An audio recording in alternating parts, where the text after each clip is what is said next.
Haribol Jai. Hare Krishna.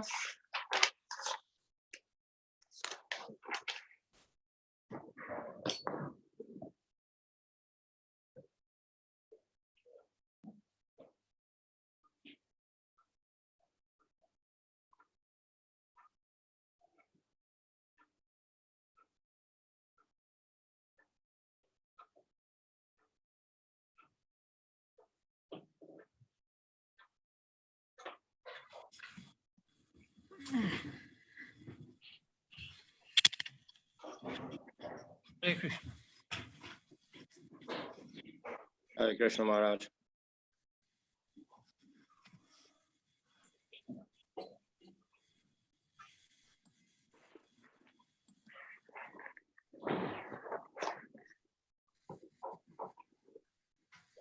We'll just stand for 5 minutes. Hare Krishna Maharaj. Hare Krishna Mataji. Yeah. Just for 5 minutes and then gives an auspicious start anyway.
Jamuna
Om Namo Bhagavate Vasudevaya. Om Namo Bhagavate Vasudevaya. Om Namo Bhagavate Vasudevaya.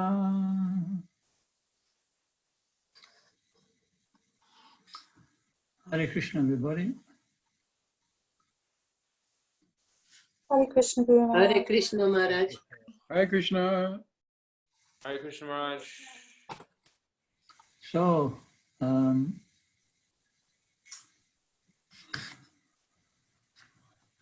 just find the Bhagavatam verse.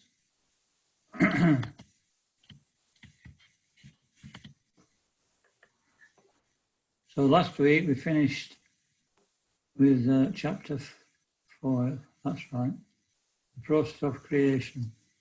So this we'll start with the causes of all causes. So just a quick recap is that the whole of chapter 1 was like an introduction with the position of Krishna, the position of the Bhagavatam, the disciplic succession, 6 questions centered around Bhakti, and why the Lord appears in this world, and where do we go for religion now he's left. And then the conversation, Narada Muni and yesterday about the compiling of the Bhagavatam. And then from the chapter 7 onwards then, it was answering 3 questions. What's the origin of the Bhagavatam? What's the history of the Bhagavatam? What's the history of Parikshit Maharaj? And also Shukadeva Goswami.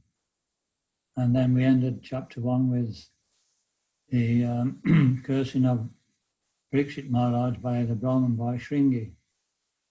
And therefore, Parikshit Maharaj didn't counter the curse, but he decided that it was the Lord's plan, and he went to the Ganges to fast until death. And all the sages from all over the universe came to be there with him. And they were conjecturing about how to answer his questions about what should a dying person do, what's the duty of everybody in this world, what should he hear, what should he speak, what should he remember, what things shouldn't he do.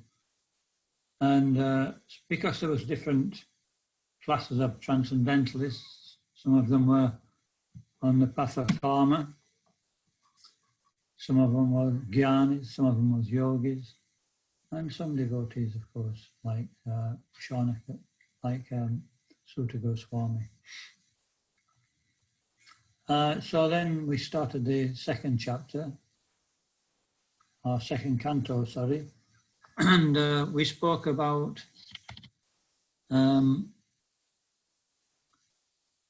first of all, he said, Shukadeva Goswami said what we shouldn't do. Remember, we were talking about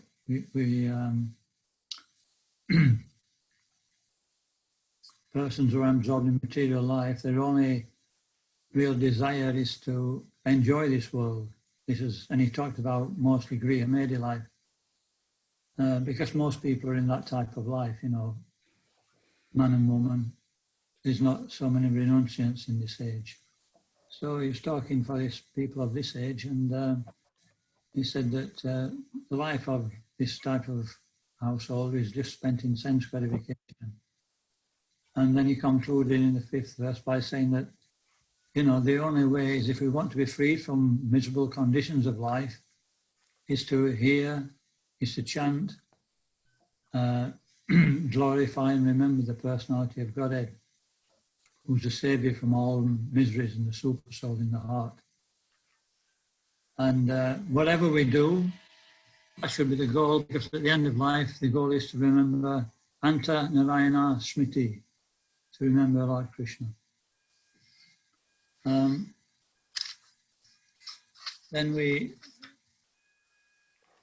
of course, then he started talking about the process of devotional service, and its devotional service begins with the chanting of the holy name, Etan Nirvijimana Ichitama Vakudobayam Yoginam Nipunitam Harinam Kirtanam. This is 2:111.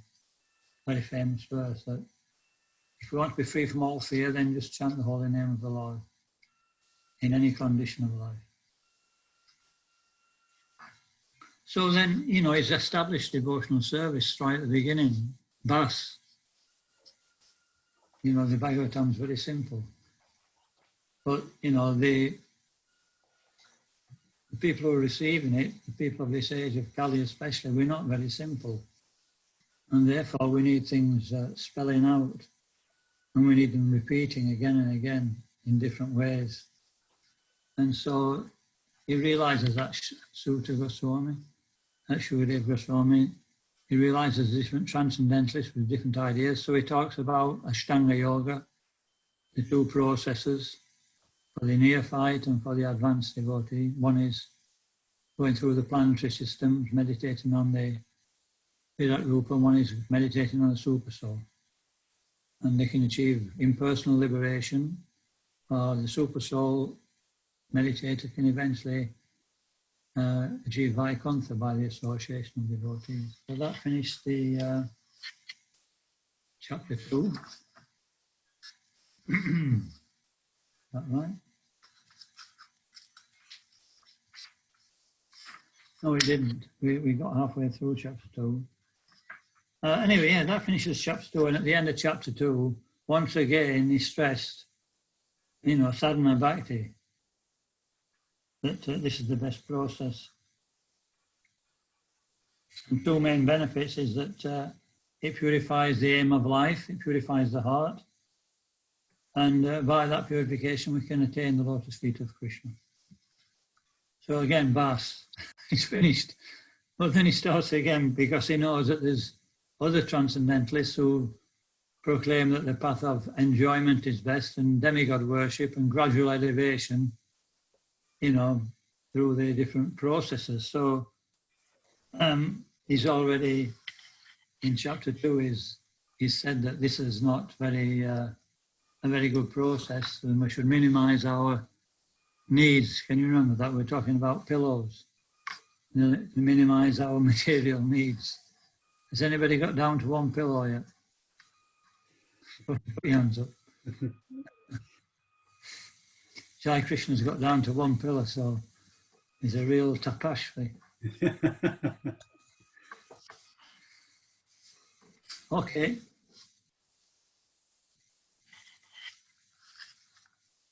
So that ended chapter 3 ended. Oh yes, that's right. So then in chapter 3 he started talking about the process of demigod worship. Worshipping each particular demigod gives us a particular result. And he speaks about this. Because most people don't accept the simple path. They're not so intelligent. But he says, even if you do that, he says, Akama, Sarva Kama Va, Moksha Kama Udari, Tivrena, Bhakti Yogina, Yudita Purushampram, that you should still worship Krishna. If you're full of if you've got no material desires, that's great, worship Krishna. Sarva Kama, if you're full of material desires, worship Krishna. Moksha Kama, if you want liberation, worship Krishna. Because by worshipping Krishna, as it said in the previous verse, by devotional service, the heart becomes purified of those desires. We get the lotus feet of Krishna again.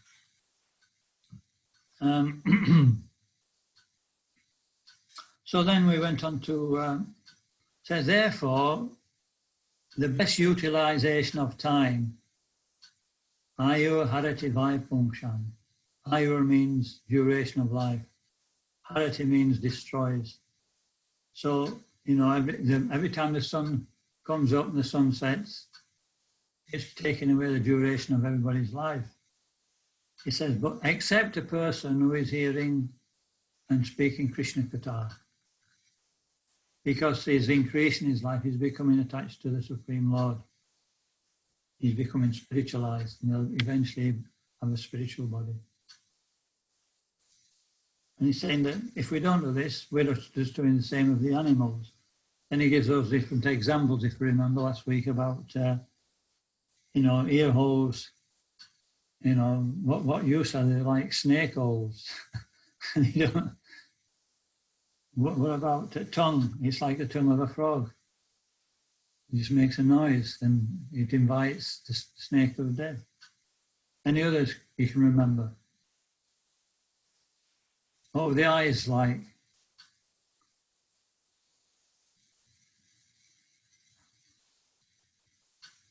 I remember the legs being like trees, I thought.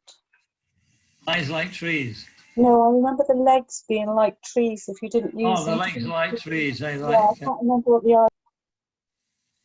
They're like trees if what? If we don't use... If we don't use them to go to the places of pilgrimage. That's right. What about turban? They don't have many turbans in this part of the world. Maybe flat hat. Is it not like a symbol, like a king's crown or something? I don't really remember. Yeah. I don't know. Burden on the head. It's a burden on the head, all the jewels, Right. and it just weighs you down. And, you sink in the ocean of material existence. Okay. So then chapter 4, this is where we finished, and process of creation. So, Sutta Goswami said to, Sutta Goswami starts to describe, what he heard from Shukadeva Goswami, starts to describe further about the inquiries of Parikshit Maharaj. And Parikshit Maharaj asks that he doesn't ask about the intimate pastimes of Krishna straight away. He starts to ask about the things that people don't really take as important, that's boring, about how the world's created, how it's maintained, and how the Lord does this, the different kinds of creation. There's we'll hear about this, how there's two types of creation. There's the initial creation and the secondary creation. That'll be in chapter 10. So he's inquiring about creation in general. And then before he answers, Shukadeva Goswami offers very nice prayers. That anybody who hears this subject matter we're speaking, can anybody remember we're talking about people from different parts of the world, different sinful tribes. Yat Ketanam, Yat Smaranam, Yat Ikshanam, Yat Vandanam, Yat Shavanam, if somebody glorifies the Lord, remembers the Lord, if as the association of the Lord, worships the Lord, offers prayers, or hears about the Lord, then this will perfect his life. And that, Kirata Hundara Pulinda Pulkasa. Even Hunna, remember talking about the German race and the Russian area, Eastern Europe. It doesn't mention the UK in here, actually. So we're not so important. The UK has had it. That's it. Anyway, and then it talks about the Pulindas, the Greeks, and then the Yavana, the Turks, Kasada, the Mongolians and Chinese, all these different races. I know what it must be. The UK must be transcendental. Is that right? Anyway, so he talks about all these sinful races. And then it says even these can be actually purified by taking shelter of the Prabhu Vaishnavaha, the all auspicious Lord. And then after glorifying in that way, Shukadeva Goswami says, "O Parikshit Maharaj, and now I will answer your questions, and I will quote from the Brahma Narada Samvad, or the discussion between Brahma and Narada." So now we're going to have a change of conversation. And Shukadev Goswami is speaking about this conversation, and Sutta Goswami is speaking about the conversation that Shukadev Goswami had. So, all right, is everybody okay? So stay with it, you'll be all right.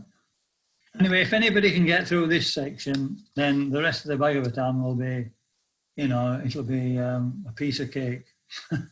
Because this is the real, it goes into creation, and you know, I've been twisting my mind for the last week trying to understand it, and it really takes some you know, deliberation, but we can try and explain it as far as possible.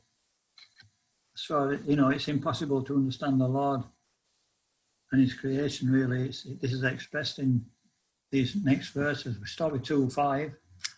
The cause of all causes.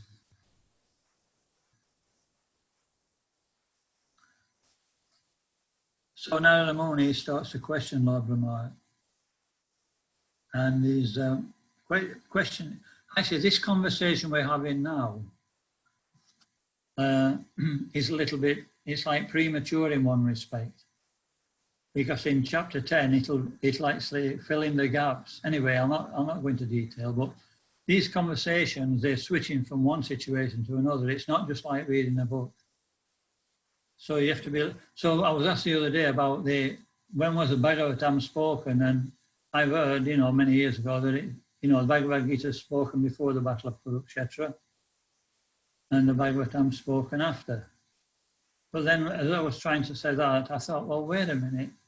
That's for a normal person, that would be the case. Like us, if we spoke the Bhagavatam, we'd have to speak what had happened. Is that right? You know, it'd have to be after the death of Maharaj Parikshit at the end of the Bhagavatam. So we could say with safety, it was spoken after the death of Maharaj Parikshit. But we're talking to, you know, who's the compiler of Bhagavatam? It's Vyasadeva. And Vyasadev's Tri-Kala Gya. He knows past, present and future.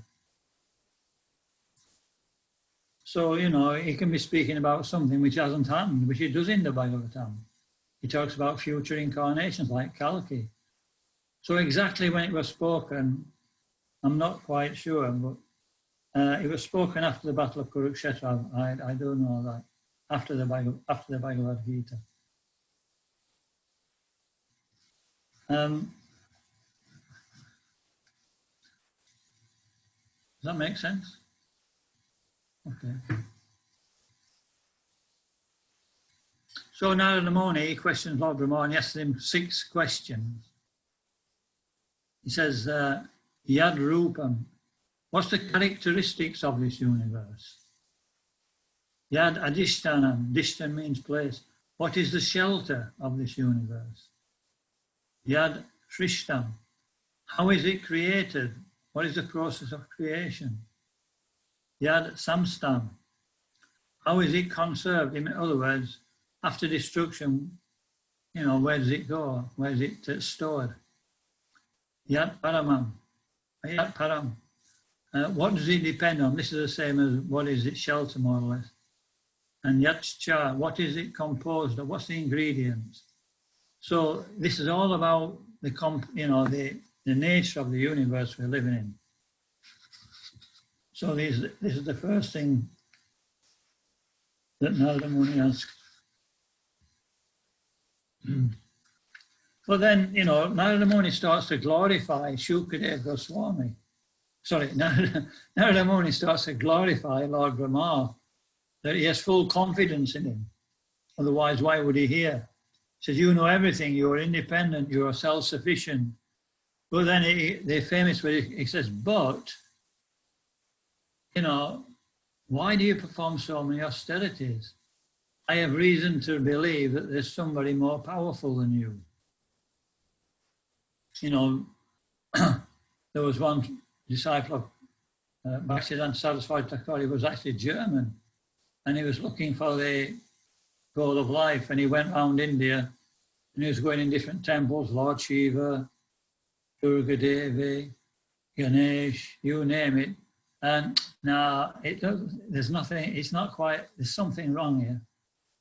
And then he went into a temple of Lord Vishnu, Lord Krishna. He goes, now I've found the real shelter. And why did he think like that? Because he wasn't doing anything. He was like what they call chilling out. He was playing his flute. He was enjoying. And all the other deities, they got work to do. So when, Narada Muni saw his father, Lord Brahma, performing tapasya like anything, he thought, why is he performing tapasya? He must have a boss. The boss is making him jump through hoops. So he realized it. And so when he asked Lord Brahma, he actually admitted, he says, yes, you're right. I'm subordinate to the Supreme Personality of Godhead. I'm glad you asked this question. He says, so most people, a lot of people think I'm the Supreme, but they don't know about my superior.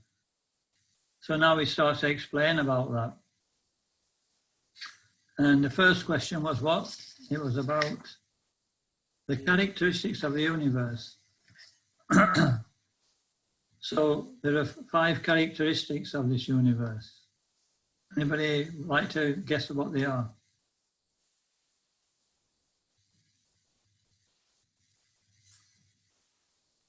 Is that earth, water, fire, air, ether? No. Okay. Is one of them temporary? Yeah, I know you might be misled by this question. I don't know whether characteristics is actually suitable, because that's what I would say. It's created, it's destroyed, it's maintained. But when I say characteristics, what are the main things that make it up? What make it work? And the first one is kala, time. Without time, nothing actually happens. And dravya is the material nature, material elements. And jiva, the individual soul. Swabhava, his particular nature. Our particular nature is driving us to act in this world, isn't it? And lastly, the resultant reactions, karma. And these all take shelter of Vasudeva. Vasudeva is Krishna. He's the control of all these things. Anyway, we'll quickly go through this section. The only way to really absorb yourself in this is to really go through it verse by verse and explain it. But we're doing an overview, so I don't know whether we can get into enough detail in this. So we'll see anyway. The next 2 questions was question 2 and question 5. So these 2 were the same. What is the shelter of this universe? What does he mean by shelter?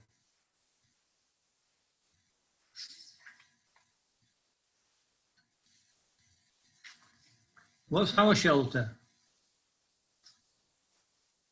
What's most people's shelter? Home. Hey? Money. Yeah, home, money, wife, children. We think, we're secure in that situation. They become our shelter. We've had a hard day at the office, we go home, and we take shelter of the home. Is that right? Or we try anyway.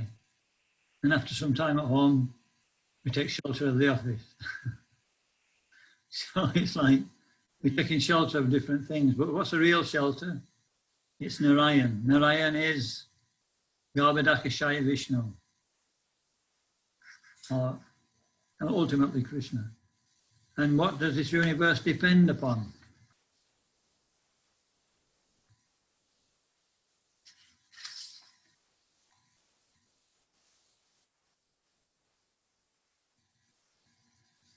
Well, we'll go through it.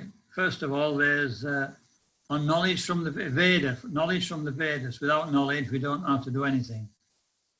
The demigods, they're actually organizing everything. The planet that we live on. The process of yoga. The process of tapa. Why does he say the process of tapa? We'll hear about this in the 10th chapter. Remember that, tapa. Tapa means austerity or penance. Is anybody undergoing any penance out there?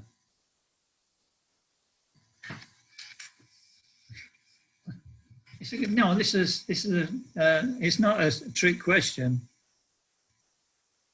Haridas Prabhu, do you think you're undergoing any penance? No, not really. Can you get me a job there? Yeah, well, I do my rounds sometimes. Yeah, so penance means doing something we don't necessarily want to do, but we need to do it. Yeah. So, you know, nobody can exist in this world without some departure or penance. Yeah. And then jnana, knowledge.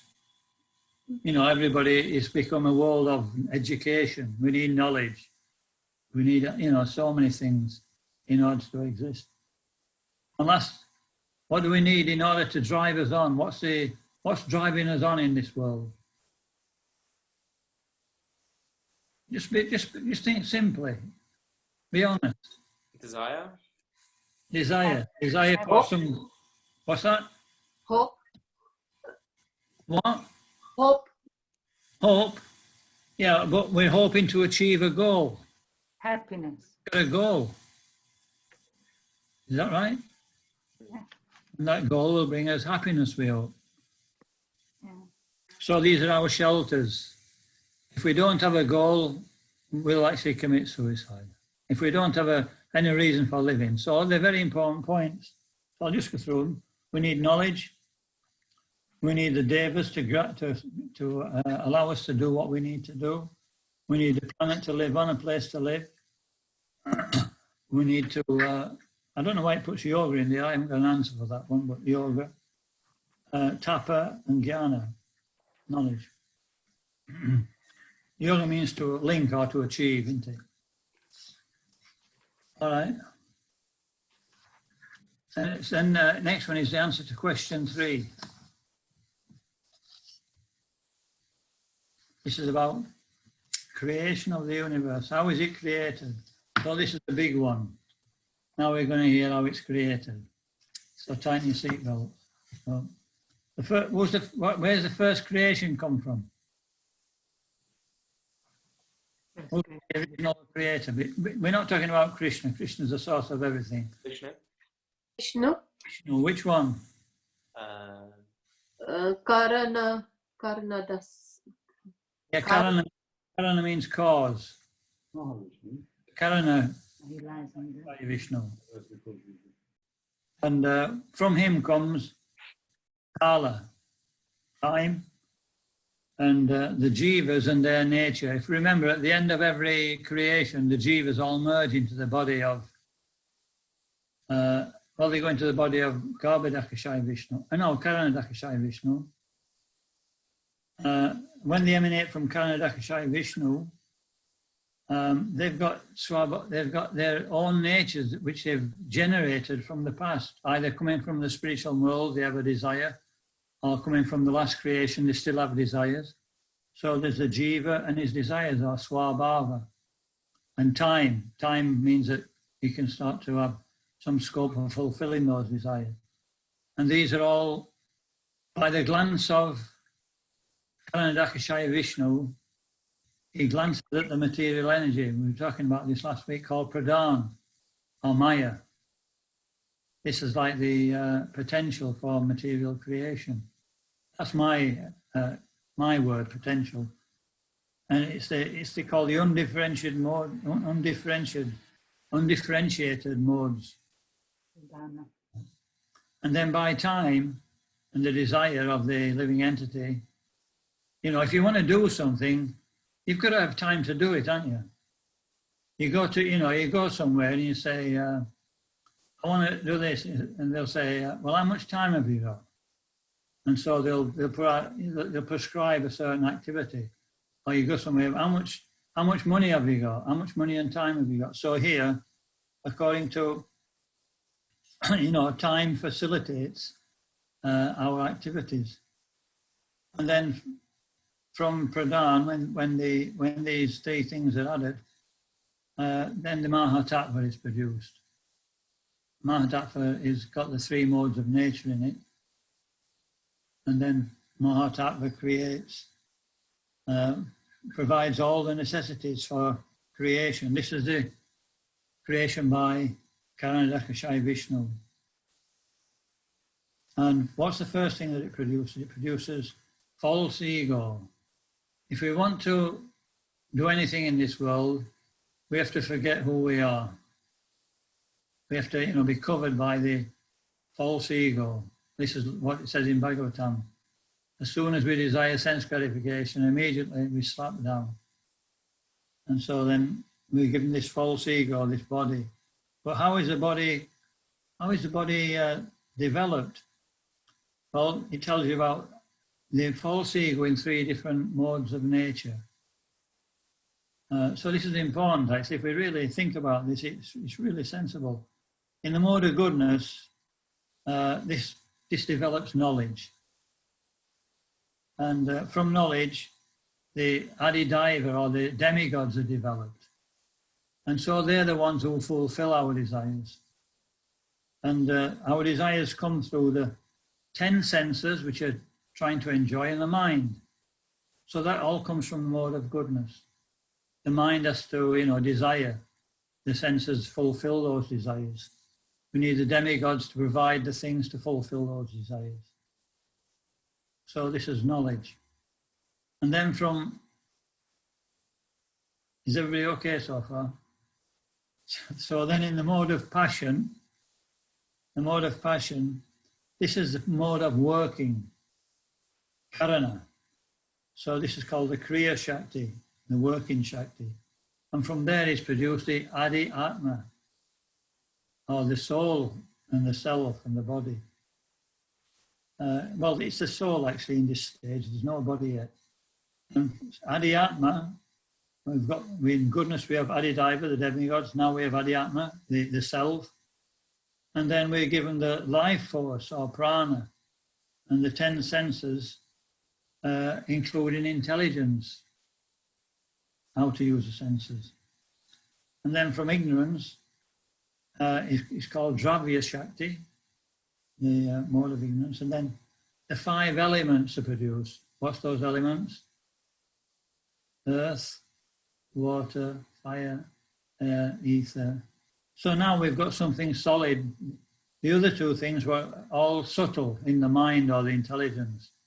But they're real. They're being fulfilled by the demigods.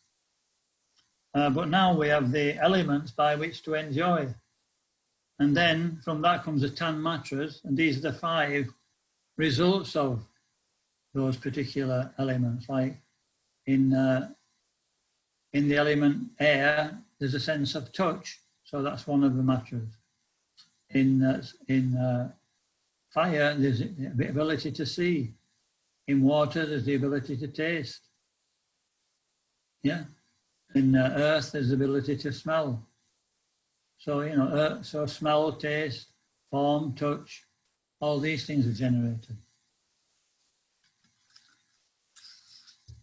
And then, so we'll not speak about this too much now because in chapter 10 it goes into it more detail. But basically,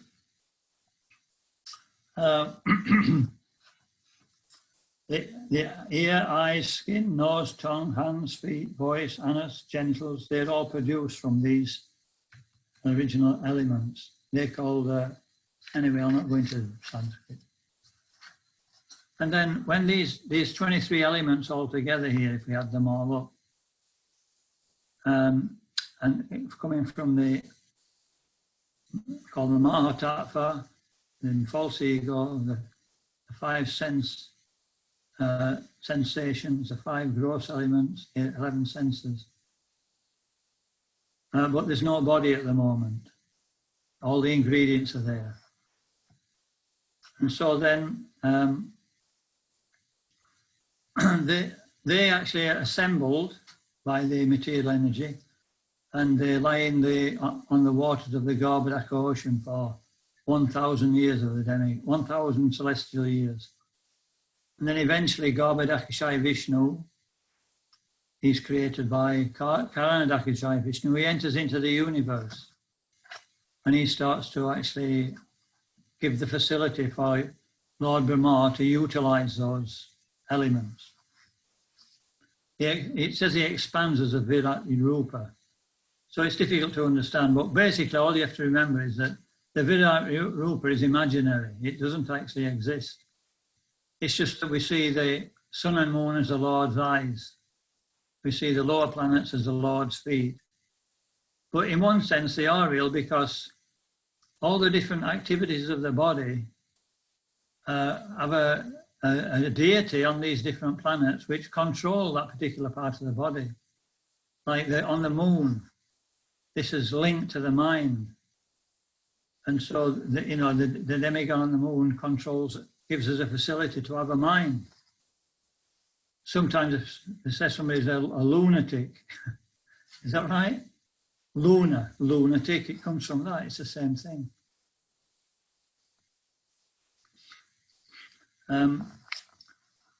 So anyway, that's a basic understanding. It's very, very basic. And then we go on to the 6th chapter. It's called the Purusha Shukta Confirmed. Purusha Shukta Confirmed. It just seems like, where did we get that from? Where did we get, we're talking about things we can understand. And then we get this title called the Purusha Shukta Confirmed. I mean, that really threw me. But then I actually, I looked into the notes and it says that the Purushukta are actually, they're prayers. They're standard prayers about the Supreme Personality of Godhead. And specifically, Garbhodakashaya Vishnu, who we've just been talking about, who supplies all the elements. And so these are glorification of his situation. And there are specific prayers in the Vedas, in the Rig Veda. This is the first time these prayers come into action.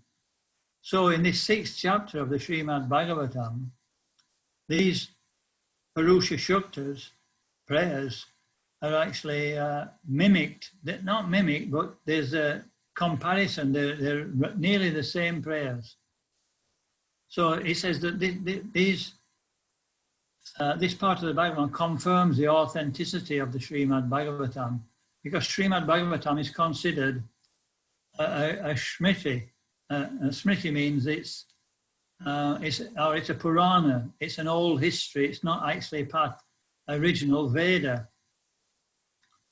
So, but it's also talking about something which is in the original Veda. So in this way, it qualifies the Srimad Bhagavatam. So that's why it says, the Purushukta confirmed.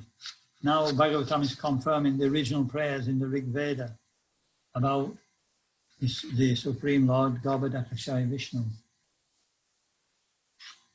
Okay.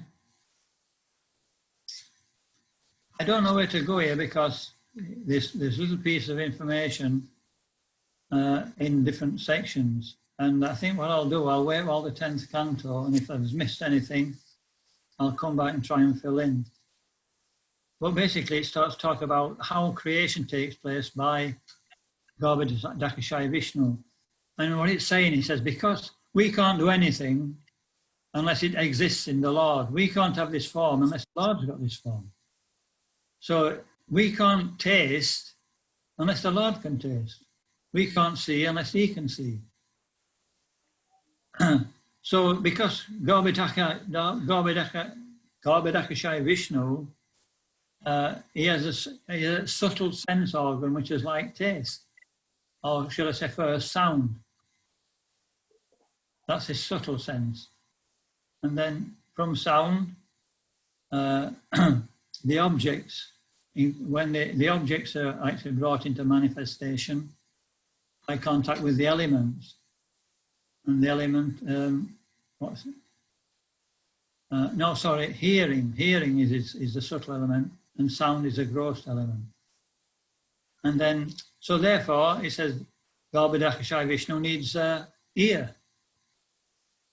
So this is his gross organ. First, the process of hearing is subtle, but the organ is gross.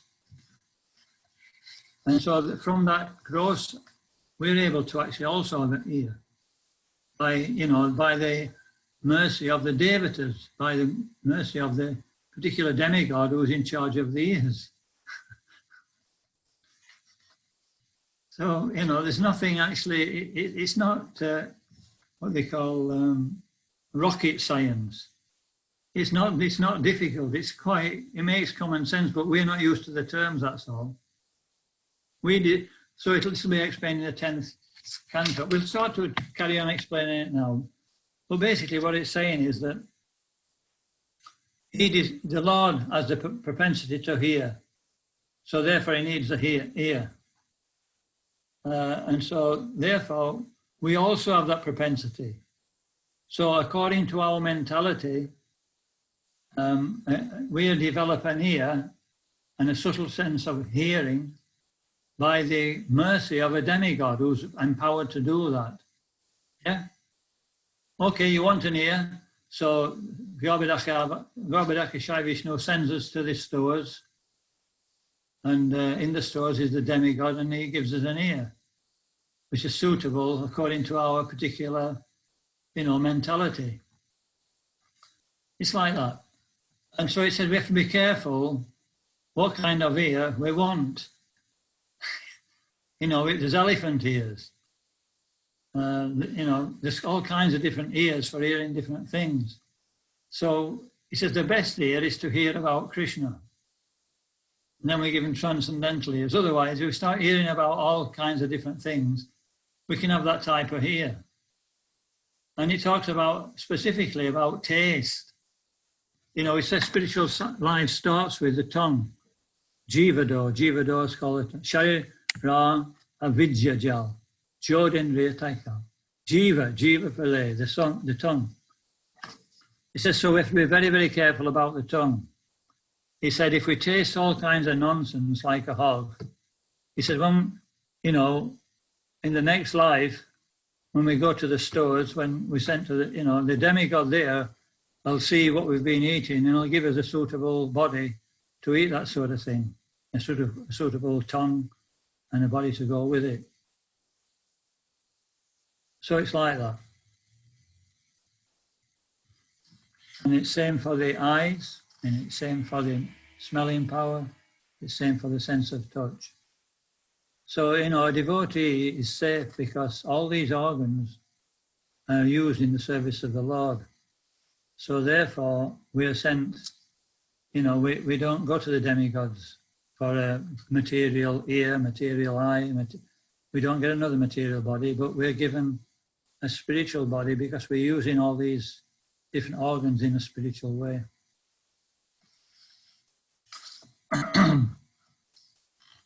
And then it starts to talk about Ekapad Vibhuti, or this material world, the 1/4, and Tripad Vibhuti. Tri means 3/4. This is 1/4 of the whole creation. The Tripad, or 3/4, is in the spiritual, is in the spiritual world. So it talks about the different qualities in these two atmospheres. Actually, time's gone pretty fast.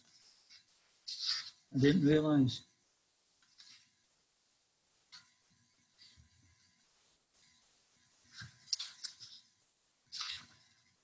So we'll just finish this chapter, then we'll finish.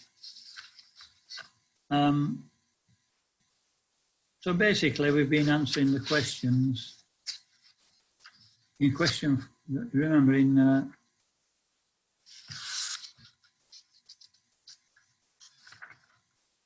the beginning of chapter 5, we asked those 6 questions. They're all answered in the in this 5th chapter and in the 6th chapter. So now we'll go over some of the questions just to those which have not been answered, we'll go over. So Lord Brahma says that it's not possible to completely know the Lord. But he says, because I completely surrendered at his lotus feet, everything I do is perfect. Everything I speak is perfect. It always comes true. So it's telling us that if we just devote ourselves to the orders of the Supreme Personality of Godhead, Krishna will take care of the senses and everything we'll do will be actually perfect. We may not be able to do that at the moment because we can't see Krishna. Sometimes we may be able to experience his, working in the sphere of our lives. So, one way we can see Krishna is by Guru, Shastra and Sadhu. But if we're always performing our activities according to the Shastra, according to the Sadhus and Guru, then we can be assured that even if we make a mistake, if our what's the word?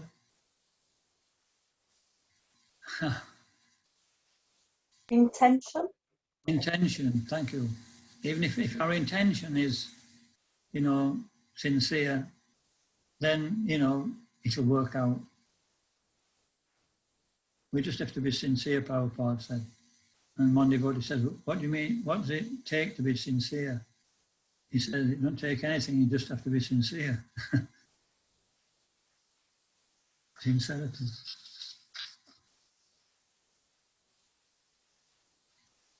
We'll not go into too much detail about the rest of it. But we've just been talking about Karanadakashai Vishnu. So then he speaks towards the end of this chapter about, we've been speaking about Govardhakashai Vishnu. Then at the end of this chapter it starts to speak about Mahavishnu.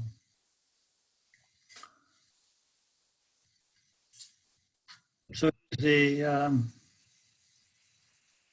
he's the rest of all creation. That's one of the questions. Where does everything go? What's the rest of everything? And that's Mahavishnu. Everything rests in Mahavishnu.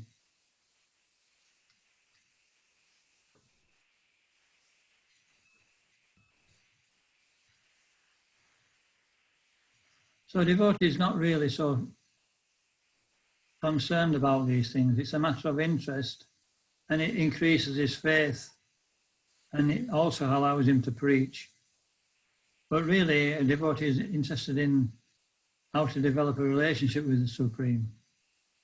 But still, Parikshit Maharaj is asking this because it's very, very important, isn't it?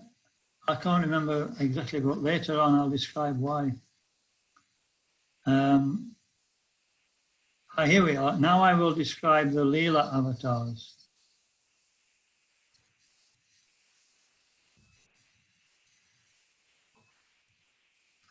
Which are composed of the Chit Shakti, which are pleasing to hear and are to be relished. Hearing of these will counteract all foul matters accumulated in the ear. So if you remember in the fourth chapter,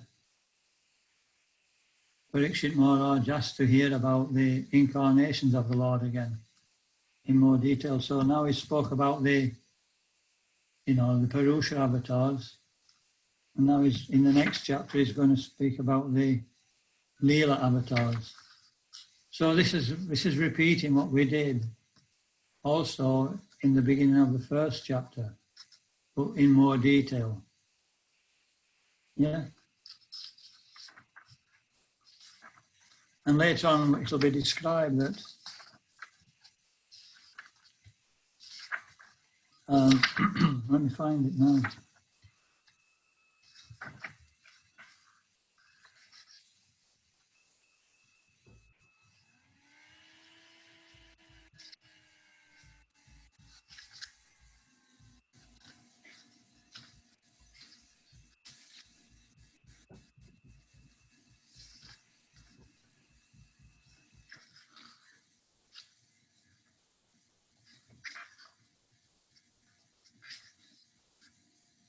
There we are. So the end of the seventh chapter, it says, the importance of understanding the creation and pastimes. If one constantly describes Maya in relationship to the Lord, remembers Maya or hears about Maya with proper faith, he will not be bewildered by Maya. So we hear many theories and hypotheses about how the world's created, how things are going on. But if we actually hear from Srimad Bhagavatam how it's happening, then we'll not become influenced by Maya. Can anybody give any examples?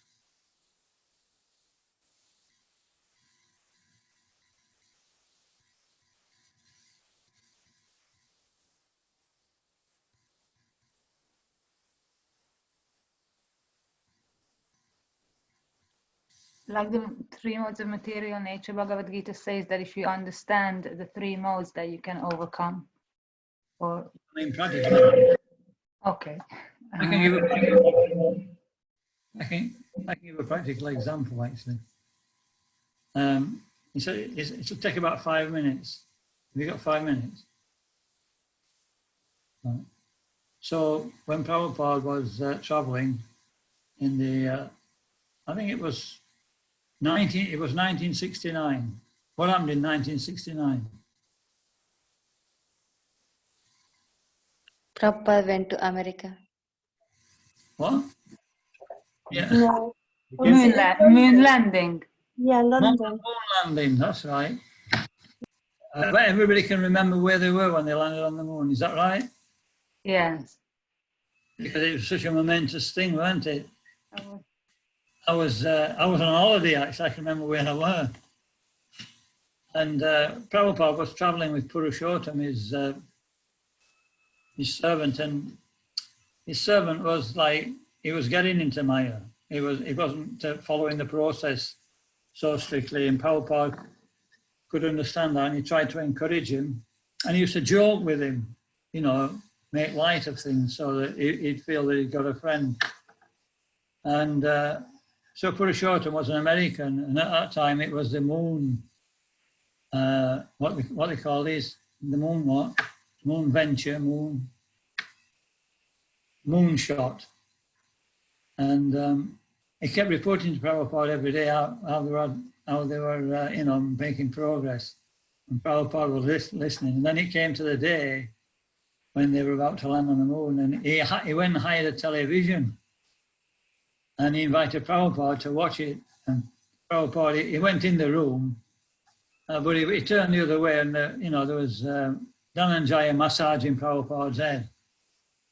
And you know, Purushottam was narrating what was happening. And then, you know, all of a sudden Prabhupada felt that the massaging wasn't going on very nicely, you know, because Dhananjaya was actually absorbing the moon landing. So he called Dhananjaya, sit down here, and he started massaging Dhananjaya's head.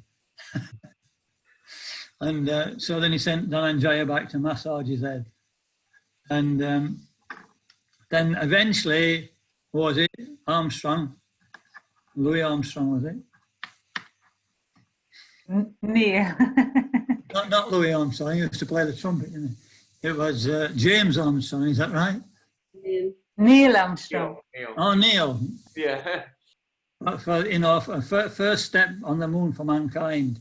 And said, Prabhupada, they've landed on the moon. And Prabhupada said, oh. He says, are there any trees there? Is there any grass? Is there any mountains? He says, no, Prabhupada. Are there any cities, any people, any lakes? He says, no, Prabhupada, it's the moon. It's just dust. And Prabhupada says, they have not landed on the moon. And if anybody had heard Prabhupada say that in 1969, they would have locked him up, you know, because it was quite obvious. Everybody was completely convinced that they had landed. And but Prabhupada, then a few weeks later, Purushottam, that was the last straw. He left Krishna consciousness. To say that, you know, to somebody who was in mind, it's like the last. So then Prabhupada was talking to his senior men a little bit later, and he said, I could understand Purushottam not believing me about the moon, but how could he not believe the Vedas, the Srimad Bhagavatam? So this is the point. Prabhupada was basing his decision of what actually happened on Bhagavatam. So this particular part I read is saying that if we constantly describe Maya in relation to the Lord, remember remembers Maya to the Lord, remembers Maya, sorry, if one constantly describes Maya in relation to the Lord, remembers Maya or hears about Maya, with proper faith, he will not be bewildered by Maya. So, you know, the Bhagavatam's talking about the moon. It's talking about material things which are in the domain of Maya. But Prabhupada was hearing from, you know, what it actually is. And therefore he could understand that on the moon planet, it's bigger than the sun and it's higher planet. And that, you know, there's this atmosphere where there are higher beings living, a much more elevated quality of life. And so Prabhupada accepted that.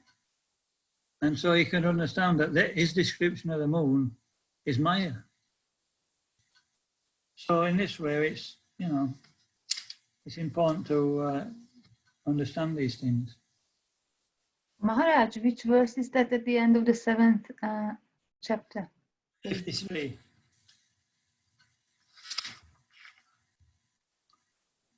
Anyway, that's it for this week. Has anybody got anything else they'd like to add?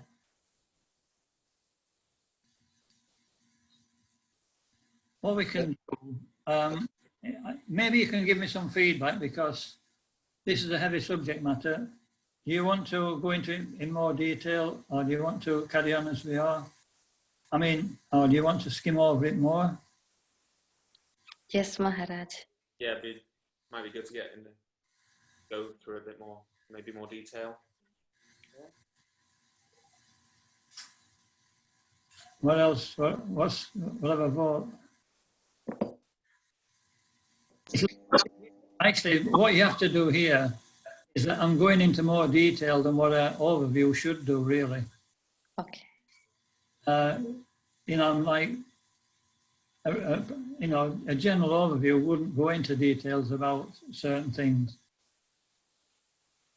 So I'm trying to dip into it in certain places just to make it more understandable, but for my benefit, actually. Anyway, have a think about it. I'm very happy with the way you're doing it. It's very, very helpful. So thank you. We'll carry on with it. Anyway, think about it. If anybody's got any ideas different, we can do that. So we'll start with chapter 7. We'll probably get through to the end of chapter 10. Then we can start the 3rd canto. And,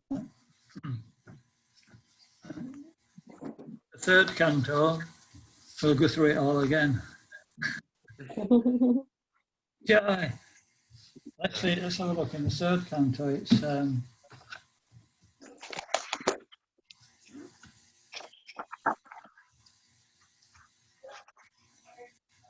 this will be the conversation between Vidura and Maitreya.